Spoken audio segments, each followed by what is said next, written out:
everybody. Welcome back to another episode of Make It Work podcast. I am one of your hosts, Tam, and I'm here with my other very illustrious, very fashion-forward host, Christian Garza. Hello. He has a new, interesting background this week. I love the books. Oh, thanks. I tried to decorate a little bit, and I need to get a new light so it's not so harsh in the shadows. But yeah, we're trying something new. There you go. I like it. All right. This week, we are going to Milan for Fashion Week, and we're going to start it off with the Diesel show. Now, Diesel was very popular in the early 2000s around the Paris Hilton, Nicole Richie era. And because that style is, back at the forefront, I believe that they are trying to revamp and reintroduce their house. They had a bunch of celebrities there, young celebrities. They had Normani, a couple other people there at the show. Julia Fox was there with her, signature dark cat eye. And the show is very denim. That's their brand identity. I like a couple of the pieces. I really like look number 3 with the dress and how they're doing burnout with the denim. I feel like that's probably the most innovative thing they have going on outside of the corsets that they're doing with denim, which some of them look very interesting. What are your thoughts about the show? I like that first look. I think it's cool just at the top of the jeans. It looks like it's a continuation of the corset bottom. Mm-hmm. Or maybe it's just high-waisted. It makes it more interesting. But yeah, overall, this whole collection is just a bunch of stuff we've seen in the early 2000s. Yeah, I feel like they're doing a really excellent job with being on top of social media, right? Because they recently had press events, influencer events in LA and New York, and they brought a lot of people out. And it's come here and wear your Diesel bag, which is kind of inexpensive, your Diesel belt, your Diesel branded t-shirt, and get your picture taken, as though you are an ambassador for the brand, which pretty much everybody, when you're wearing branded designer logo heavy stuff, you are an ambassador for their brand, whether they pay you for it or not. So that's interesting how they're using that to beef up their promotions. It's probably a very cheap way to get a whole bunch of promo across all social media platforms. Yeah. Free marketing. Look number 8 was very interesting. It's a corset out of denim belts, which is cute, and haven't seen that from other brands. They're trying to introduce a lot of accessories. We've discussed that at length on the show. That's kind of how a lot of brands survive and make it through the economic downturn, the one we're about to go into, is through their accessories, because the average customer, especially in this age group, can't really afford a $600 dress or a $2,000, $3,000 look, but they can afford the bag, the shoes, the little Diesel belt, necklaces. So I think it's smart that fragrances. I think it's very smart that they're introducing a lot of that. Overall, though, besides the different, prints and bleaching that they're doing, it's still just jeans. So it's I want to get more excited about it, but I don't know what I can grab onto besides that cool D logo and just jeans on jeans. I know for me, Diesel was also in the league of a True Religion, or what was it, Rock and Republic? Yes. Yes, so those are does True Religion around still? True Religion is still around, but I think it's lost a lot of its cachet as far as being a luxury brand. I think they shed a little bit of that to go more mainstream, and now they aren't really selling the $400 or $500 jeans anymore. Maybe they are, but it's people aren't buying them. They're buying it at Ross and Marshalls and wearing it out. Diesel, throughout the show, they did try to mix things up with a lot of different colors of jeans and textures. So they shredded up a bunch of denim and made dresses, made different items, tried to do some, evening gown looking type stuff. They had 71 looks. I think that's a lot for a show. I totally agree. And so when I was doing research on my shows, I thought a lot of them also just ran really long. It's they didn't edit well. No. Either you didn't edit well, or you are still in the phase of, I want to feel out my customer and really see what it is that they're going to gravitate more towards. So it's we have a bunch of streetwear because it just goes hand in hand with the brand identity we already established. Then we're going to sprinkle in these more feminine, womanly looks because the 20 or 18 to 25-year-old can't really afford this, so let's sprinkle something in for the 30s, and then maybe a cool person will buy this big denim trench coat, or I don't know. 71 looks is a lot. So many. And then they're not really saying a lot with all of these looks. No, and at some point throughout the show, I felt like it could have been cut, and this could have been separate shows. What they were Oh trying to yeah. do, like when it gets down to like the 30s, it was like, oh, this was way more whimsical with what you were trying to do, and more so focused on women's wear than men's. But you Hmm. just kind of threw it all out here. They also had like I guess, a Guinness World Record, the biggest blow up inflatable body or something. I didn't get the point of that. But again, They're I just think a probably lot of the striving stuff for is. like any kind of like press. Mm-hmm. Because I also thought it was like weird that they had that, because they have used that like a few times in their shows, or what do you call them, experiential like situations. Yeah, Yeah. like an art installation type thing. Come here and Yes. just another come here, be seen, get your picture taken event. Yes. Get your picture taken, share on social media, so it works as their marketing. Yeah, I guess if you got to do a ploy and you're working with like a thin budget and you don't have a lot of Yeah. staff, why not put up, a couple of decals of your logo and get this blow up man out, and the people will come. What can we say about that? While we're talking, we'll just put in a bunch of the looks that I actually liked and enjoyed. Other than that, I don't want to keep reiterating, but 71 is a lot of looks. Like, what are you saying? When I leave this show, what do you want me to take away from it? Oh, I saw a lot of jeans. They had a lot of nice jeans. And then they appeal to everybody. I still like the stuff that could go towards like the skater girl, but then like there's the handkerchief hem girl, and Mm-hmm. trying to please everybody, but also lean on nostalgia. Yes, heavy on the nostalgia. They have Hmm. like three. It's like J-Lo, Paris Hilton, and Beyonce, Yes. and they're taking all their outfits and reworking them from Yeah, 1990 to 2010. definitely. All right, what is your first show from Milan? The first show, I'm going to lead with my most favorite. It was Jill Sander. This one was so good. And then I guess we'll sprinkle in a little bit of Paris, but it also, Balenciaga showed, and they had this whole like mud room. I'm like, what are they making these models do? Like that, them with their mud, this one with this like gravel. Um, like, does this really like enhance the environment or show off the clothes in the best way? Like, what's with It's this dramatic? it's giving me America's Next Top Model. We're trying to fuck with these girls, Like, Yes. can you do it? Work for this money. But yeah, other than that, that weird setting, I thought every single outfit was beautiful. Like you could tell in the fabrics that they are just like quality, like sumptuous fabrics. Jill Sander was like minimalism, but there's texture here. There's excellent accessories. Some of my favorite looks were like look 19. I really love this dress and the print on it, and she just seems like effortless. She's just very chic. Beautiful casting on this look too. Oh yes, so good. And then okay, so this is like my favorite color, so that's why it struck out to me. But look number 36, I really love that top. Like I have to have that top. When you brought up, oh, this is like Valentino pink. Similar, yeah. Felt like this was like a shade darker It or is a less little bit vibrant, darker. but yes, yeah. And I love that they didn't.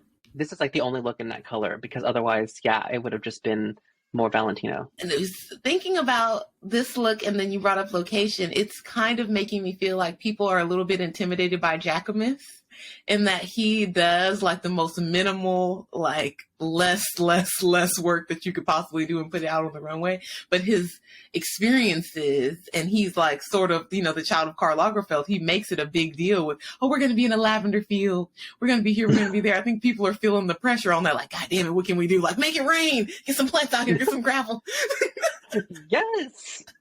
With this, I liked all the looks. I liked the skirts on the men. I just love the skirt on men. Or all the shows had a lot of looks, and this one I think kept my interest the most. Look number 63 is so beautiful. I love all of that texture and embellishment and the matching bag. Beautiful. And I love the chain on the detail, like on the neck. Yeah. Yes. Look number 63, I like how they brought that into this like menswear, and you have like the combat boots. So it's like that mix of like not quite feminine, but just like whimsy and flamboyance with that little harder. So I love that. Also, I have to say, for this show having so many looks, it did a great job at keeping the through line of them. Like, it wasn't a bunch of random things put together. All of these looks go together. It does look like a collection. It is very complete in that I feel like if you had to buy this, maybe as people did in the earlier times of fashion, right? They bought the collection. The ladies came out, the ladies who lunch with their rich husbands. They came in, oh, give me the Jill Sander collection, please, darling. And you could get all of this and you could wear this throughout the year and have like a wardrobe with just the things from the show. My favorite thing about this is that because it's minimalism, but it doesn't look simple, and it looks well made. It does not look like you could just go to like a COS, Zara, and just pick up these items. Like, these look expensive. They look expensive. You can tell the fabric is expensive. When they chose to do embellishments and all that, and I hate to be like nitpicky, but that's what this is about. Sometimes people do embellishments and it skews onto the cheap side. Like, oh, we just kind of threw all of this stuff out there, or it was like, oh, a full sequence. If it's not just like fully beaded like Neem Khan, it's like people doing embellishments more recently as an afterthought. When all of this stuff is like built into the fabric and all of the choices were very well made. So it's like, I don't know, it just looks, I don't know a better word than expensive. It kind of elevates the whole thing when it's not just pointless things added on after the fact. And it's like, oh, the fabric is actually shiny, or like, look, number 72 with that gold. I don't know what kind of fabric that is, but it's like, it's beautiful. And I'm not worried about it like tearing up or getting snagged or anything like that. Yes, that looks so good. And then of course, Bella Hadid was there. She's like in every single show this like whole entire season. She's the new it girl. I want to pay my respect to Bella Hadid, right? Because I talked about her in her lackluster street style that gets praised because she's skinny. And I just want to say that, Bella, I appreciate what you're doing as a rich girl, because you're basically like an heiress. Muhammad Hadid is super rich. If you don't know about Muhammad Hadid, Google him. And then her mom's a supermodel. She has every reason in the world to just be vapid and just walk around looking cute, being skinny. But recently she's been talking about her Palestinian heritage more, and the problems that they have in that country, and the issues that she faced with herself, having a Palestinian father and a European mom who, didn't really see eye to eye on things, and that caused the demise of their marriage. But outside of that, you're being raised by essentially a white woman, and you are an Arab. And this woman is teaching you things and telling you things and making you kind of doubt your beauty, even to the point where you get a nose job. At a very young age, like before you're 18, you get a nose job because your supermodel mom is telling you this is what you got to do to be beautiful. This is what got to be accepted. And now that you're grown, you're getting in touch with your background and your heritage, you realize that was a mistake, and you would have grown into your features. And now you've changed yourself for this Eurocentric ideal of beauty and all of that. I love the self-discovery journey you're on.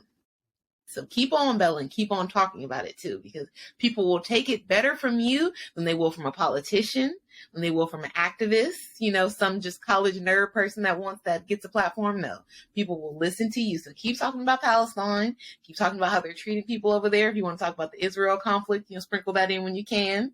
Go ahead, Bella. Keep fighting the good fight. If you ever watch Housewives, her mom she don't seem the nicest. I don't watch that.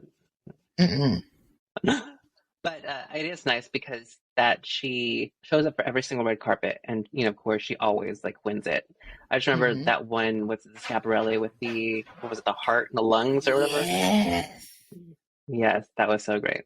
She uses her wealth for good. She comes out in archive fashion all the time. Like, oh, I appreciate you. Great. What's our next show? Our next show. Let me go to it. Okay. GCDS. I felt like it was my responsibility because we have also I don't want to say trash, but we've made serious jokes about Machino on this show and how they take kitsch and they take it too far. GCDS, I guess they're coming up behind them and scooping up that extra kitsch money with this SpongeBob collection. Now, before I be mean, what do you think about it as an actual fashion design student? Oh, God, it's so awful. But who's going to wear this? There's things throughout that are like less like literal and obnoxious. But overall, like, who's going to wear like this dress with like Patrick on it? And I know it's not cheap. That's the other thing. Like this, I think high fashion, you try to trend watch and trend forecast and blah blah blah, and you have no choice but to look to fast fashion because that's what the majority of the country and the world at this point is wearing. You have Yeah. to take your inspiration where you can. And then I think too, all you designers are watching each other. You're kind of copying each other, but trying to do it in a way that you think the consumer won't notice. I'm not dumb. You saw what Balenciaga did with The Simpsons, and you wanted a little bit of that free promo, that pop culture reference, whatever. But you took it too far because who's gonna pay $3,000-4,000 for a dress with Patrick on it? Now we might go to Forever 21 and pay $50. Hell, you might even go to Zara and pay $100 for it if you're that girl. You know, you think it's funny. But we're not paying thousands for this look. And then you have some, like look number 4 is like a denim set, less literal. It's just like the color of the bikini stuff that you have in here. I don't get that. You have a few yellow looks that are basically the same as the pink. The denim stuff that you have, like look number 9, that looks like it belongs at the area with your rhinestone. The boots. And even those boots, like I think Balenciaga has some of those boots. They're YSL. Oh, everybody, yes. At this point. Then you just took it all the way to the club, in the strip club, okay, or the gay club, with look number 10 and these assless pants. Where can you wear these jeans? It's nowhere to sit down because the entire back is open with just like strings of rhinestone. You're gonna sit down somewhere and get hepatitis. Definitely. Or monkeypox or whatever is out at the time. Yes. Oh. Now, one of my favorite looks from this show is look number 12.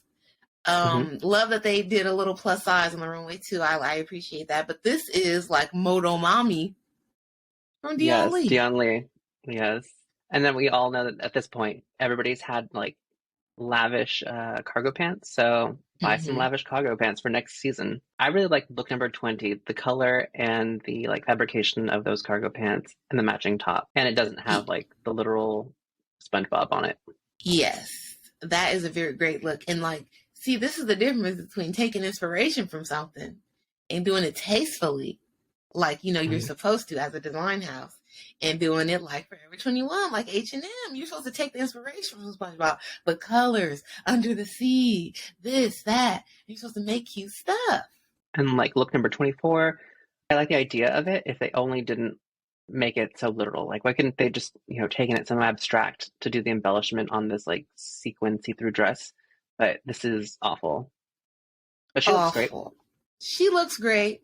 Casting is excellent for the look, but just like you said, I don't want to pay for this Patrick Star dress. I'm an adult, and I, as a person who grew up, you know, not in the best neighborhoods in California, I hate seeing a bootleg collection because I feel like if it's going to be bootleg, I can just go to the alley, Santee downtown, or I go to the Sloss and I go to the swap meet and get a bootleg something from there with SpongeBob on it. But you're going to copy every designer's aesthetic and just put it in your show. How am I supposed to take you seriously? How am I supposed to respect you? You got LaQuan Smith at the end of the show. Yes! What's going on, GCDS? Tell me, do y'all have a group chat? And when people send their ideas, you're the person in the group chat that don't respond. You just screenshot and everything like, yep, I'm going to do that. I'm going to do this. Yes. And then like towards the end as well, like you see the samples that didn't make it to the Diesel show. They popped up here. It's crazy. And there's a lot of like net mesh fish. I feel like for a runway, I don't want to see that because that's way too cheap. If it's not resort and you're not a swimwear collection, why are you putting like vacation swim cover-ups on the runway with Patrick and SpongeBob nipple covers? Definitely. I don't appreciate that. Look number 36, very cute. And again, you could have this is how you were supposed to do the inspiration. Not literal, but like I was inspired by the show SpongeBob. I shout out to them on the casting. The styling was good. A lot of this would have been it would have felt so flat without styling. And I want you to stop watching cartoons. I want you to watch some real movies. Find something with Nicole Kidman in it. Something good with some good fashion, and leave this behind. I'm sorry. I told you our favorite look. Yeah, it worked for them getting the promo. you're in that promo because that Patrick Star dress on the black model, that was everywhere. That was the viral look from the show. I guess goal accomplished, mission accomplished. Self-respect, priceless. I guess we can go back and give like another little sample from Paris. So like by now everybody's heard about the Bella Hadid and Copernic Oh, it was Copernic. collection. Yes. Mm-hmm. Yes, which is great. And then in one of our TikToks, I mentioned about how like they're going after Gen Z, they're going after, the viral moments. And not because it's an artistic move, it was cool how they showed it as a performance, but they're also after all the views. And oh well, I just think like a Jill Sander, like everything in their collection is fashion. It's beautifully done. They didn't lean on like gimmicks to sell their brand. It's like longevity. Longevity is the key. And I think a lot of maybe the newer designers or the younger designers don't understand that all of these houses have customers, existing customers, existing people that are looking forward to that actually go and shop the stores, that have like their sales rep or whoever that's like, on speed dial from when this stuff drops. And you're dressing that woman. I think that used to be more popular, like in the 90s, late 90s, early 2000s, like, oh, the Armani woman, the Versace woman, like we care about, we're always keeping her in mind. A lot of these collections, I don't feel like y'all are doing that no more. And Jill Sander has been able to last and stand the test of time for doing that. She's always dressing her woman, her customer. She's keeping up with the times, but she's never alienating them. Right. I don't know if y'all care about that. Copernic, they said that they were going after like the millennials and Gen Z with like basically gimmicks, shock and awe, viral social media moments, and nostalgia. Mm-hmm. So I guess do everything you can to get the views. Yeah. The Bella Hadid dress, like that was cool, especially for like showmanship. I hated the back though; it was like stuck to her butt. So I feel like, what was the point of this dress? Like, and then who's gonna spray this dress on me as a consumer? Am I gonna wash it off? Like, how is it? I think that's something that they mentioned is that it wasn't made for money and whatever, or it was made for the performance because they obviously won't be selling this. Mm-hmm. So essentially, they just did that for the TikToks for Instagram. It's not replicable. For the streets. Yeah. My next collection was the Bottega Veneta collection. I thought, well, first I want to say that I thought it was such a weird casting of putting Kate Moss in this like super simple like look number 6. Like she came out of what, Abercrombie and Fitch or J. Crew. And then, she's like a bit. I know Kate Moss charges that bag to come out to, and this is what you chose to waste it on. Yes. And then, usually, the big models, they close out the show or something, and they're in the showstoppers. She's just, an Abercrombie, look number 6, nothing big. She doesn't come out again. And also, I feel like the beginning of the entire collection, it's nothing special. I think Kate Moss was the end of that first story, and all that stuff I could find at H&M. After that, it does pick up, but this one I also thought as well, it was just not edited well, and then it just ran into a lot of looks. This one had 72 looks. Towards the end, I really appreciated the various textures of like the feathering on the colored garments. I really like the use of the leathers, like the tailoring, and it looks like they're still grasping for straws, trying to find their identity as far as fashion. They kicked out who did they have with the Bottega Green? I can't think of his name right now. Because he's now at Burberry, right? Yeah. Yeah, so Daniel Lee is back, and he's at Burberry, replacing Riccardo Tisci, who I hope does his own thing. So Daniel Lee came and brought Bottega up from like the grandma section of Saks out to the young girls, and everybody wanted to wear that bag, and everybody wanted the Bottega Green, whatever they put it on, the woven shoes, that mule that he put out, the accessories, those big old chicken farmer boots that they put out. and you got rid of him, and look at what's going on with you now. I hate to say karma, but what is this collection? And look, number 17, is she just wearing stockings and panties with that sweater? Oh, yes. That was so Come weird. Come on And whenever I saw that, I was like, remember that whole debate whether or not leggings were pants? now. I was like, what is this? Stockings are definitely not pants. Stockings are not pants, and I know Wolford is in the business of like peddling that to the girls, but Bottega, you sell to like middle-aged women. I don't want to see nobody's aunt and nobody's grandma out with no With their control coochie. top tights on. Yeah, what? God. Too many children have come out of there for you to have it on full blast like that. I like most of the looks. I just don't know if that is their customer. Like, I loved look number 27, but the embellishment of the boob, and on the back it was on the butt, underneath the butt. Is their customer really going to wear that? I don't think I so. would, But but I not love the for their. texture. Mm-hmm. Yeah, and I feel like their customer was more of a look number 28. Like, it's styled on her, she looks fantastic and like super chic. On their actual customer, it would look white. I was gonna say it would give conference room. Yes. If you work somewhere and your boss comes in with this, one of you bitches is getting fired. And then I appreciated towards the end that they also, or actually the middle, because there were so many looks, that they had these, like, I guess they were woven into, but the prints, they were like chaos though. Yes, They tried. they did. A lot of them looked like those blankets that you can get your picture on for high school, or like people have their Yeah. kids on them, or like a pet, a beloved pet. It looked like that kind of material. My favorite look from this show is look number 26. I love the styling. I love the casting, the braids on the girl, the jewelry. And I think this is like embossed. I don't know if it's animal, if it's actually like a leather, or if it's like, yeah, I can't really tell. It's super pretty.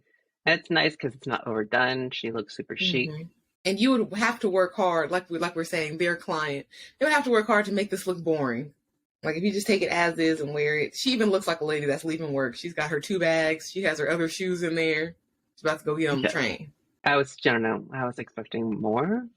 We'll see what Danielle Lee does at Burberry next season. Yes, we will. We'll keep our fingers and toes crossed for you. Because I think Ricardo is a hard act to follow, honestly, with like his chokehold on pop culture and celebrities. Yeah, but I feel like he never like found his footing at Burberry. At Burberry, it was basically Givenchy, with the plaid. Well, he introduced that new TB logo, right? And that was pretty much the end of the innovation. Yes.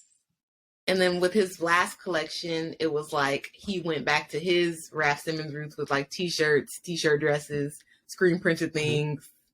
Because as we know, Raf cannot sew. So he is more of a graphic design type of person. Oh, right. You should definitely watch that Dior movie. Yeah. You've Watch seen it, right? that if you have. Just like yes. Collage artist. He comes up with some great stuff, but this is a sidebar, but it's very funny because this is from a layman, right? So I am married to a jock. I was a cheerleader in my former life, and I married a jock. It was high school, we were impressionable, we were young. Anyways, later on, we're watching that documentary with Raph, and my husband is trying to be nice. He's trying to like what I like, be interested. He's like, so wait a minute. This nigga's not making the clothes. He's picking other people's pictures to put on the clothes. Anybody could do that. And I'm like, no, you can't say that. So it's not just but nice. But who knows nothing about fashion is like, he can't just do that. He went to the museum and then he was like, that. Somebody else made the dresses and now they're putting the pictures on the dresses and he's getting paid. Yes, a lot. And that's why he was a lot. No. And then people also asked during that time, well, how come the women of the atelier aren't being put on the forefront then and getting like their flowers and their press and their maybe names put in the footnotes of shows because they're actually having to do the work and the designs. And he's just coming like with the PowerPoint. This is what I'm looking for, ladies.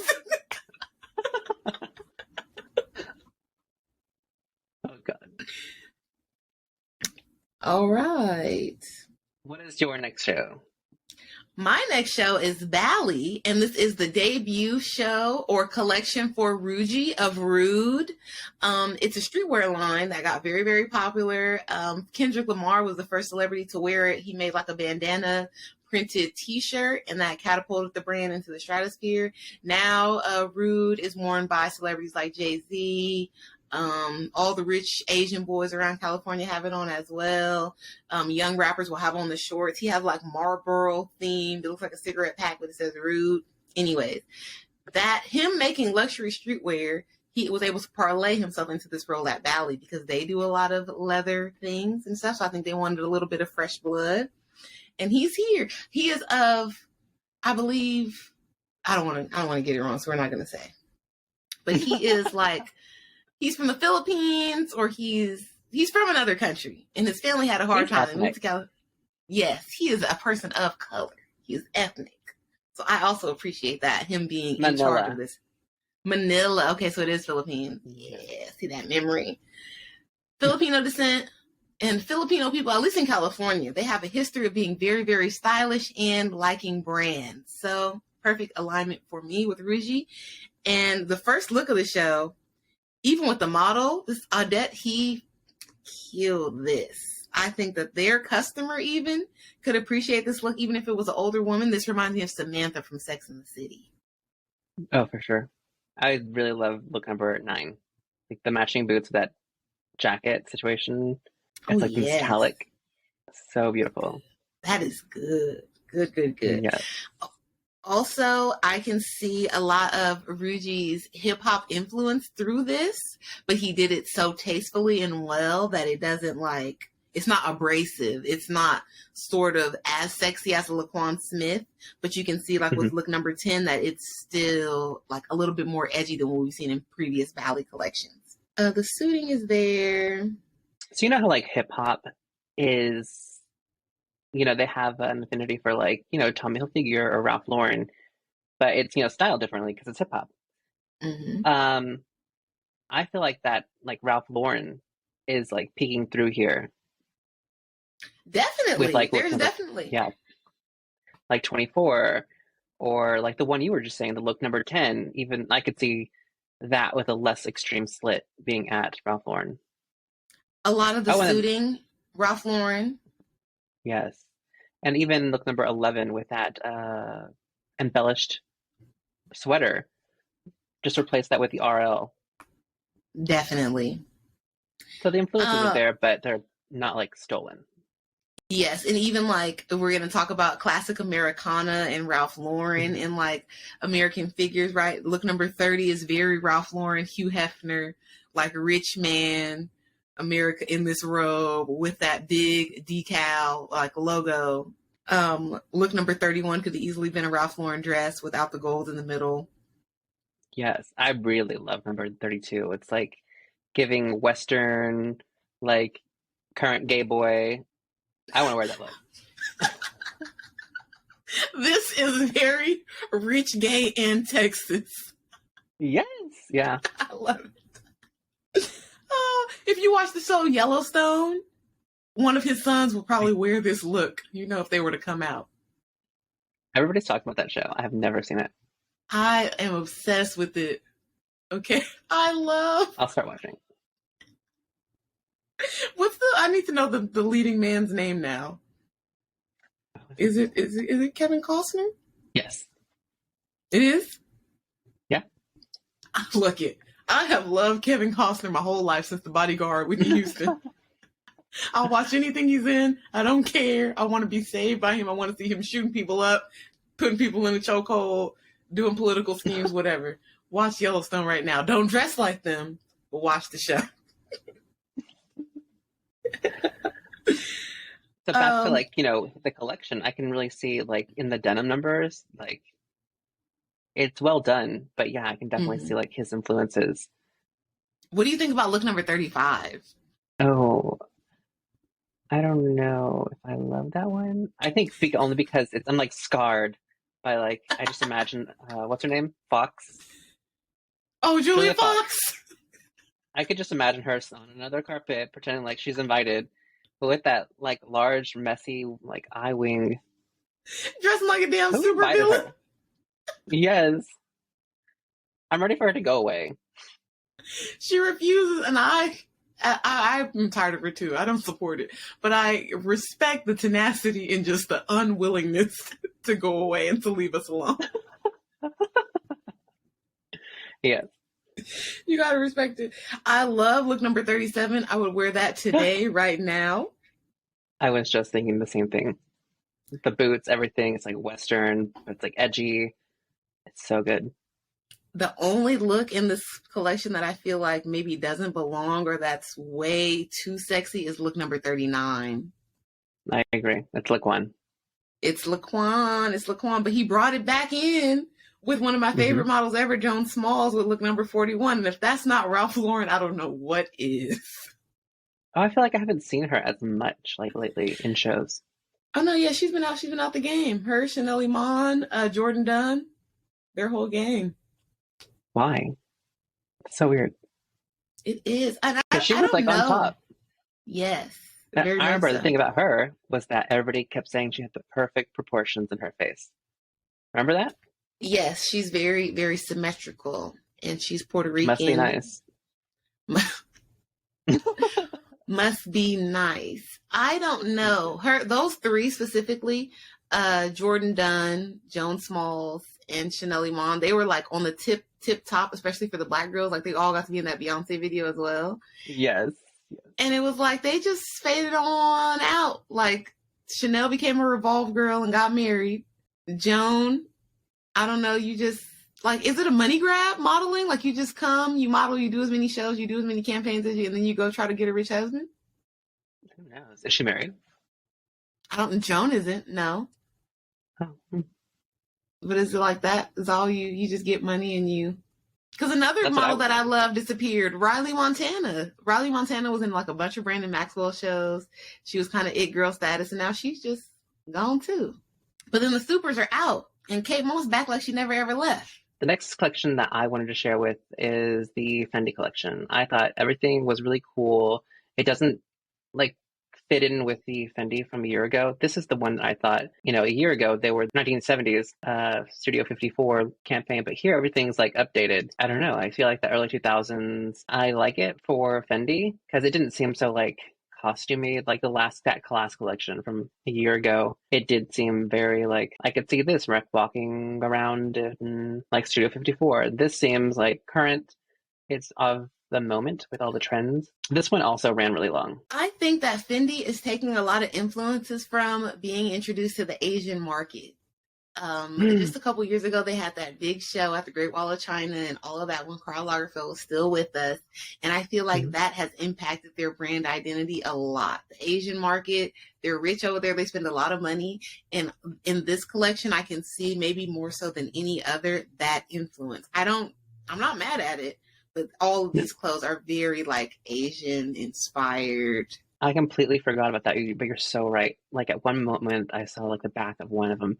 And the pleating, it looked kind of like, what was it? Like geisha, the way there was like excess folds. And I was like, oh, that's interesting. It looks like very Asian inspired. And like these dresses, like look number 13 and look number 3, like this is stuff that I would see like on a cool, trendy Asian girl. The pants, like the satin cargo pants with the little mini Fendi bags on the front, like very trendy Asian. And then here we have a lot of like the silky cargo pants. Everybody is doing them. Let's move on from that. We will all buy one. We will buy the one that we can afford. The Zara one. Zara Chop Shop, I know you got the sweatshop bumping right now. Get them out. I need an email. Oh, yeah. So in like detail look 3 at the bottom. Okay. So in that detailing, doesn't it look like very, like it would be the back of a geisha's wardrobe? Like those folds? Yeah, how they do the kimono and the extra stuff underneath, and they strap that. So there's a lot of inspiration in that, like with Asian influences. And then look number 30 is basically like the Asian, I don't know what that dress is called, like a tea dress where they have the splits all the way up the side. Okay, I see what you're talking about. Yes. Yeah, this is very that, like right on the nose, just in white or this off-white color. Like wasn't it like cut off shoulders with the mandarin collar? Is that what you're talking about? Those kind of dresses? Yes, with the yes. Yeah. And they have a whole bunch of that in this. and like the big wide leg pants that almost look like skirts with the long silk arbitrary strings. It's very BTS K-pop group. With a lot of this collection, there was a lot of like the gray metallic. So we're looking back to the 2000s, and that's the trend they chose to pick up on. Remember when everybody was obsessed with like the new millennium and like Mm-hmm. futurism, and Mm-hmm. so that's where we're going with this. There were these pops of color, so I feel like that neon is going to be pretty big. I've seen it in a couple of shows. Definitely, and I see people with it out. There's nothing bad about this collection. I just feel like Fendi doesn't have their brand identity as far as clothing.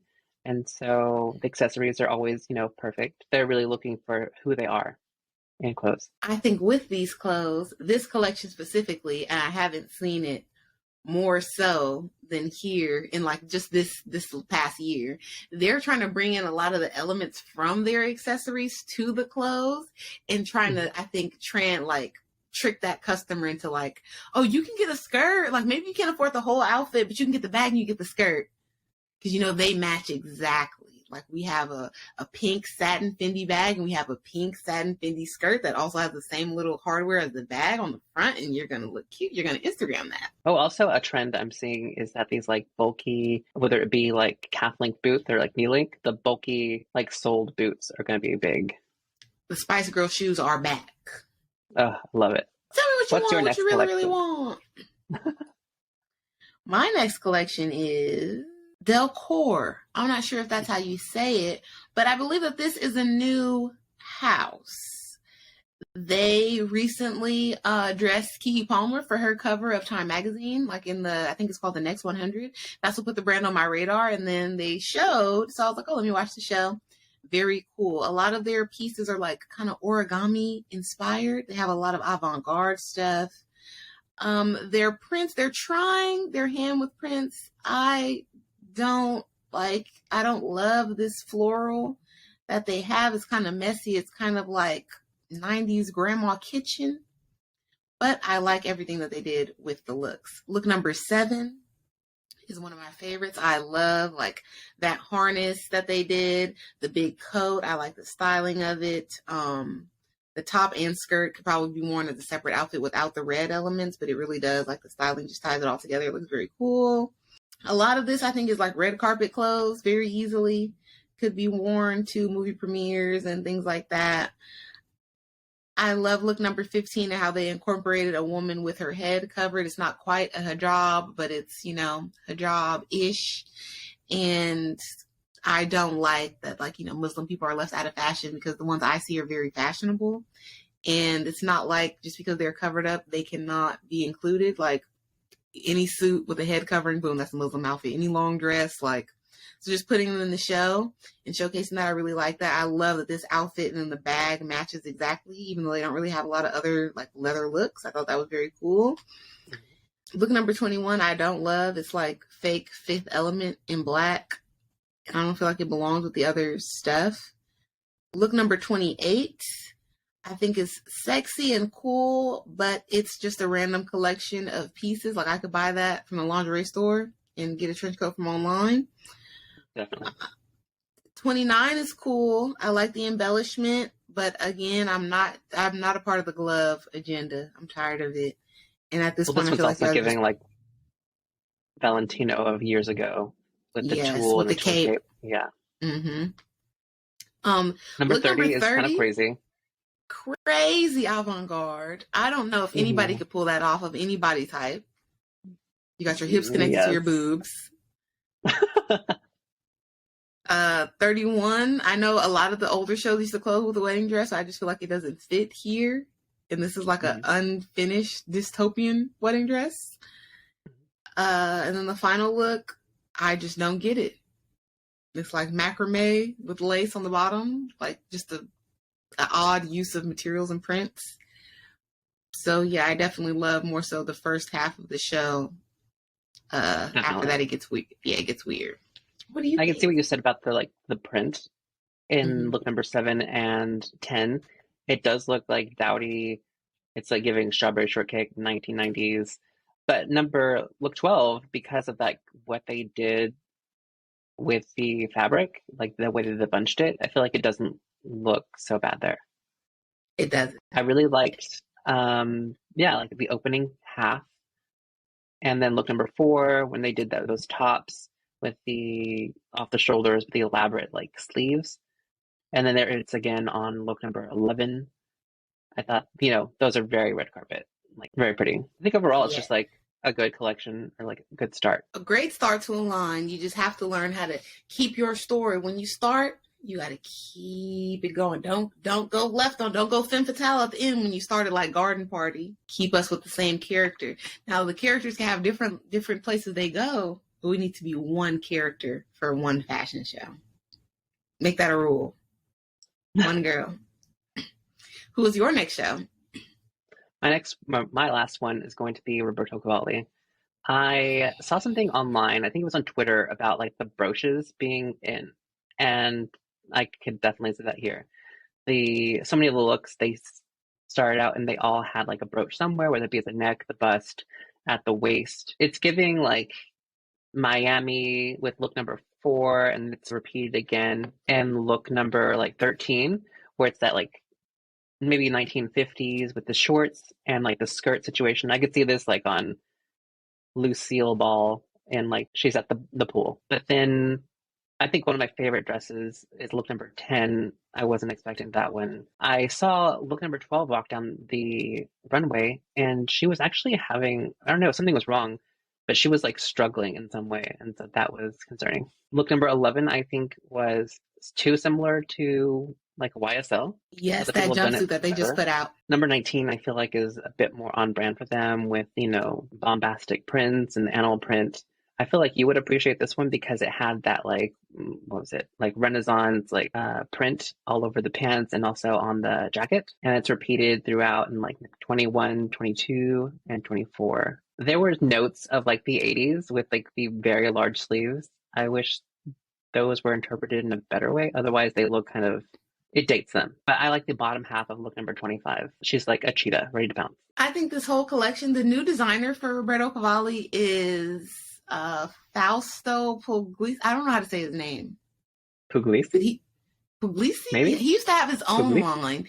And it was very like Italian, more is more, like big stars and a lot of embellishments and stuff like that. So I think he's kind of perfect for Roberto Cavalli, and I can see a lot of his influences from his line in this, especially like with look number 29 with that big embellished palm tree on it. That's very like Fausto when he had his own line and brand.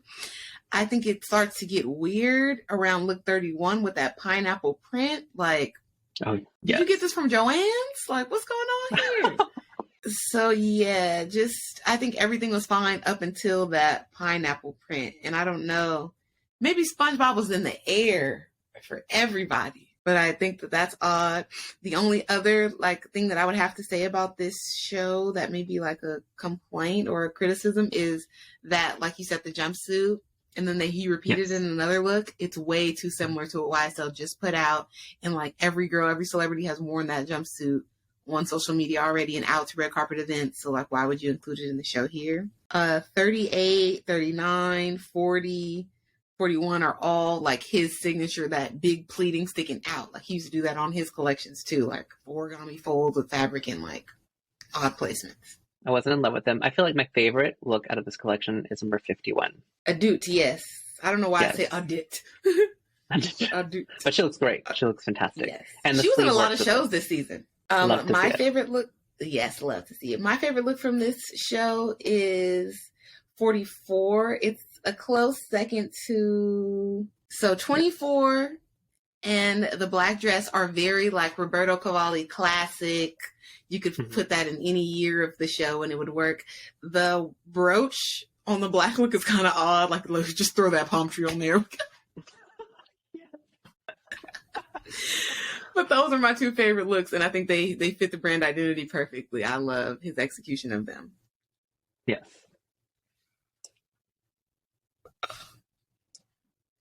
And then your last show.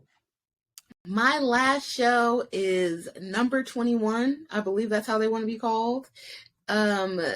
This show is, the designer for the show is Alessandro Del Acqua, and I really liked his own brand. So I'm excited to like see him try to come into his own at number 21. Number 21, from what I understand, is a newer company as well. So they started off the show really strong with the red look. The styling is kind of interesting, but it's trying to just add some texture to the look. Otherwise, it would be flat, just red sequins.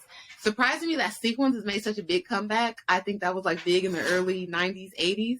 So, you know, ladies, dust off your sequin dress. Go to your grandma's house, your auntie's house, get her old club dresses, bring them out.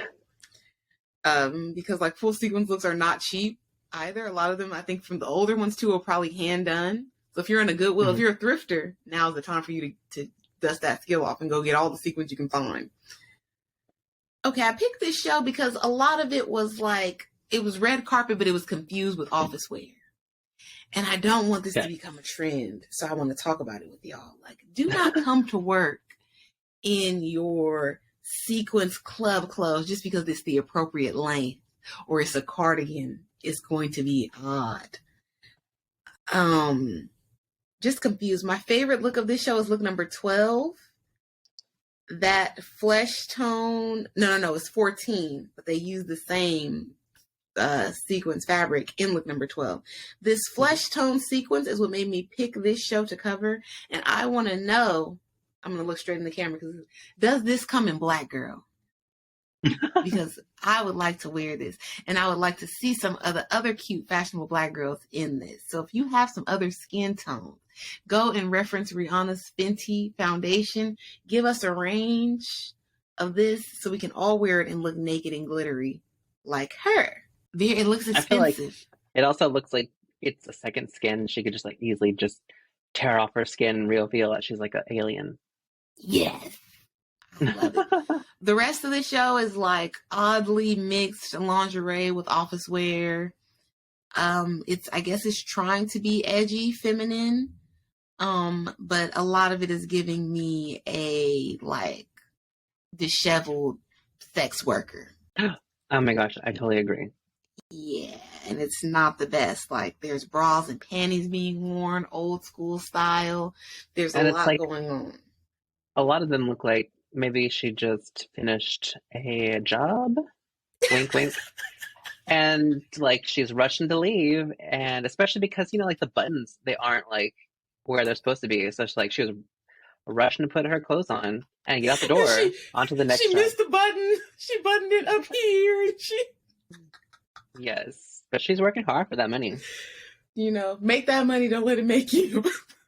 And then look number 29, like, did she really need to, like, come out looking like that? This is what I'm talking about with the disheveled sex work aesthetic. Because without that styling, that would just be a boring dress.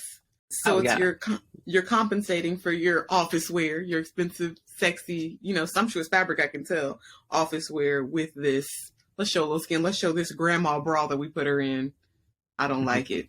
But that second skin sequence from look number 14... you can roll out a whole line of that and it'll sell out. I promise you. You could do skirts, you can do dresses, you can do racer back, whatever you want to do. Contact that fabric maker. Get those skin tones on deck. I think overall I didn't really care for the show just because it's so confused. A lot of the stuff isn't wearable without having pieces underneath. Mm-hmm. And because they're so like sheer and thin, like you wouldn't be able to wear something underneath other than like undergarments. And most of the people won't be wearing it like that. Nope. There's like a lot of unattractive things going on here. It's a collection of layering. Yes. Sorry, number 21. Try again next season. All right. So that was it for Milan Fashion Week. I wish we could cover all the shows, but we can't. We only have so much time and energy. But if you would like to help us or let us get there in person, if you would like to invite us to your show so we can see it in person, so we can cover it in real time, email us at makeitworkpod@gmail.com. Contact us on all social medias at makeitworkpod, and we'll cover your show. If you invited us, we'll be nice too. If you got some lackluster pieces, we're going to, we're going to see it. We're not going to talk about it as much. You're going to be like, yeah, he could have done more. And we're just, so, don't worry about the criticism. We'll keep it tolerable for you. Invite us to your shows. And this isn't a threat that, like, if you don't invite us to our show, we won't be nice to you. I'm not making any promises. He said that. So, yeah, that's the end of the show. Join us for next week whenever we go to Paris Fashion Week. It's going to be fun. You don't want to miss it. We'll see y'all next week. Bye. Bye.